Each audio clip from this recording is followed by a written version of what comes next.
저게 대체 뭘까 싶은 것에 즐겁게 몰두하는 사람들. 오랜 친구 중에 화가가 된 이가 있다. 오랜 친구가 대부분 그렇듯 자주 보는 사이는 아니지만 몇 년에 한 번쯤 만나는 가늘고 긴 인연을 어쨌든 이어오고 있다.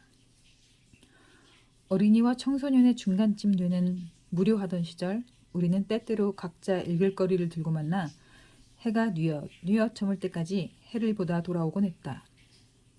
읽을 거리 중에는 가끔 뉴턴도 있었다.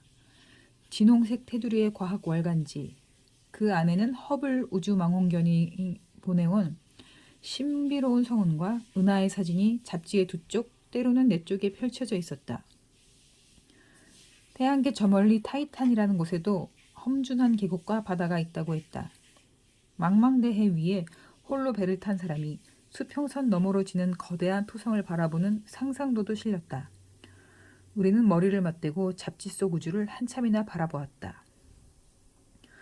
오랜 친구가 흔히 그렇듯 서로 어디로 흘러가는지 모르고 지내다 문득 다시 만나게 되었을 때 친구는 미술을 전공하는 유학생이 되어 있었다.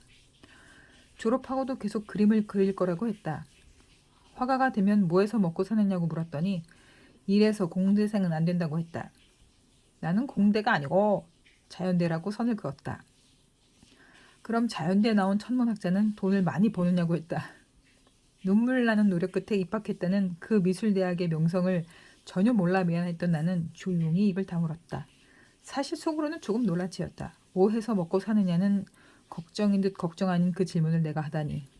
나는 언제나 그 질문을 받는 쪽이다. 내가 천문학을 한다고 하면 상대방은 일단 눈을 크게 뜬다. 오, 신기하다. 라고 거의 반사적으로 말한 다음 내가 매일 밤 망원경으로 별을 보는지, 대학에서 별자리를 배우는지 궁금해한다.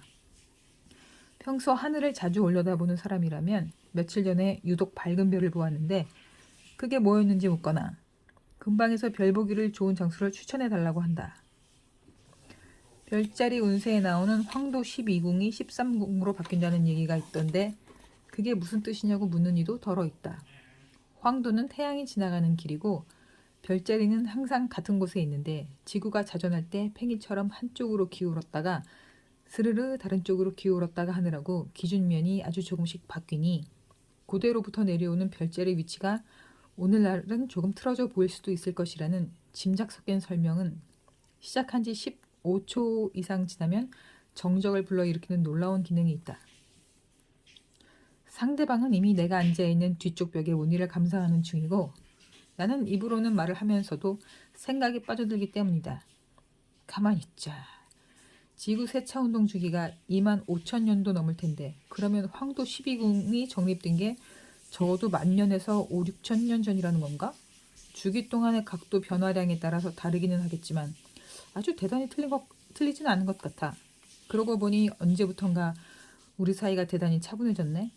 이제 마치 아무 일도 없었다는 듯 무언가 다른 화제를 꺼내야 하는군. 무슨 말을 해야 자연스럽지? 그런 설명을 끝까지 할 수 있는 경우는 내가 강연장에서 마이크를 잡고 서 있을 때뿐이라는 사실을 깨닫고는 나도 인터넷에서 찾아보았다.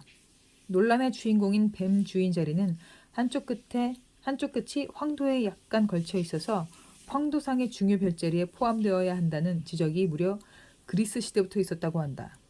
나는 또 생각에 빠져든다. 황도상에서 각 별자리가 차지하는 넓이가 천여자리 같은 것은 넓고 전갈자리는 좁은데 그러면 생일 별자리를 나눌 때 실제 별자리의 크기에 비례해서 날짜 구간을 나눠야 하는 게 아닐까? 하지만 이제는 그런 생각을 접어두고 이렇게 얘기한다. 아, 뱀 주인 자리요? 그거 원래부터 거기 있던 거예요. 근데 자기 별자리가 뱀 주인 자리로 바뀐다고 하면 기분이 좀 이상하지 않을까요? 뉴턴을 보면서 천문학자의 꿈을 키웠다고 하면 좀 멋있어 보일 텐데 아쉽게도 그건 아니다. 잡지 속 설명은 읽지도 않고 멋진 사진과 그림을 보며 감탄할 뿐이었다. 가을로 넘어가는 여름의 끝자락에 동네 뒷산에 올라 군데군데 구름을 머금은 붉은 노을을 바라볼 때처럼 수학이나 과학 과목에서 특별한 재능을 발휘한 적도 없었다. 자율학습 시간에는 영어 독해 교재를 펼쳐놓고 이야기책 보듯이 지문만 읽거나 오래된 팝송 가사를 베껴 적으며 시간을 보내는 때가 많았다.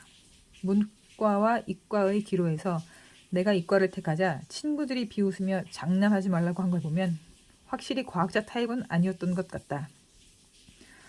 각종 수학, 과학 경시대회에서 1등을 휩쓰는 모범적인 사건도, 가전제품을 분해 조립하다 불을 내는 깜찍발랄한 사건도 없었다. 적당히 성실하게 굴면 어른들은 쉽게 안심했고, 그러면 신임과 방임 사이에 어둠에서 나는 동네 뒷산을 쏘다니고 PC통신 속 세계도 실컷 돌아다녔다. 수도권 가장자리의 공업도시였다. 은하수가 수놓인 밤하늘도 근사한 망원경이 잔뜩 세워진 가게를 들여다볼 기회도 없었다.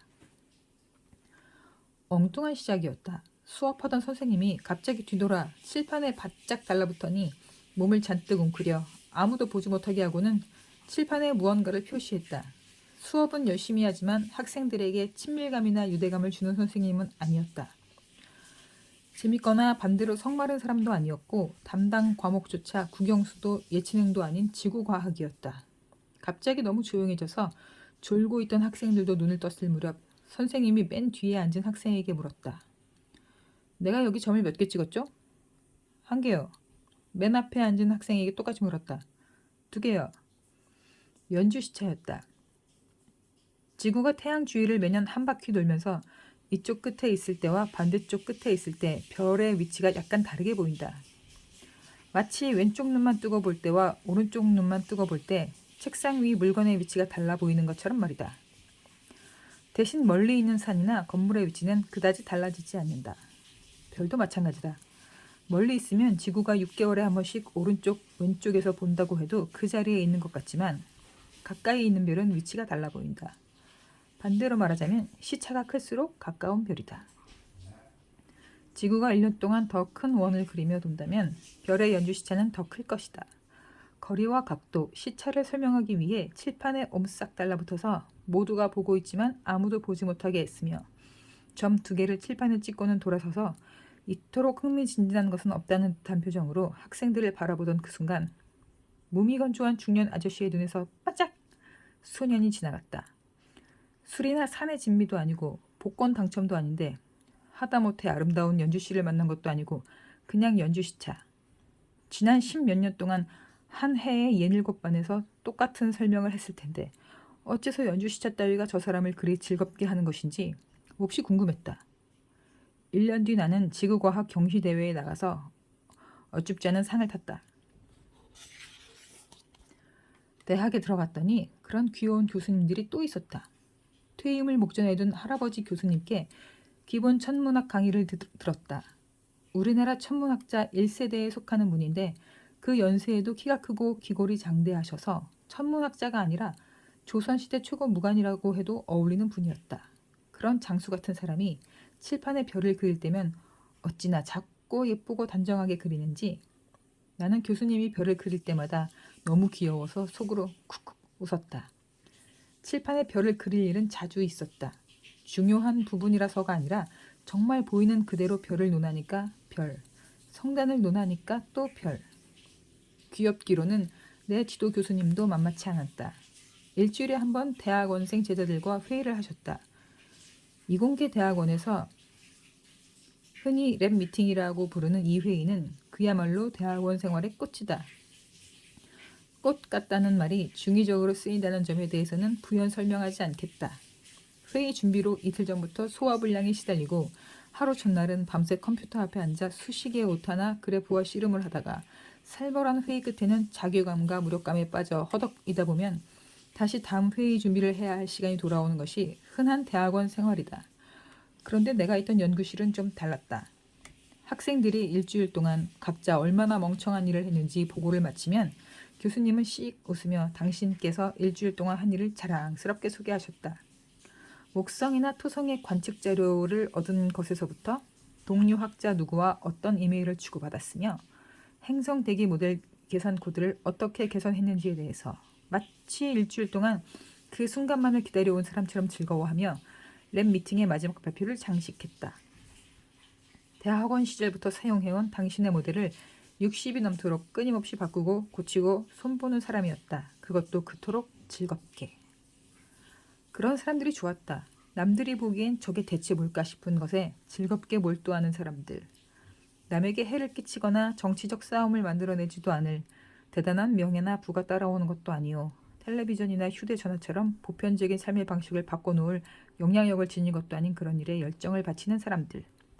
신호가 도달하는 데만 수백 년 걸릴 곳에 하염없이 전파를 흘려보내며 온 우주에 과연 우리뿐인가를 깊이 생각하는 무해한 사람들. 나는 그런 사람들을 존경한다. 그리고 그들이 동경하는 하늘을, 자연을, 우주를 함께 동경한다.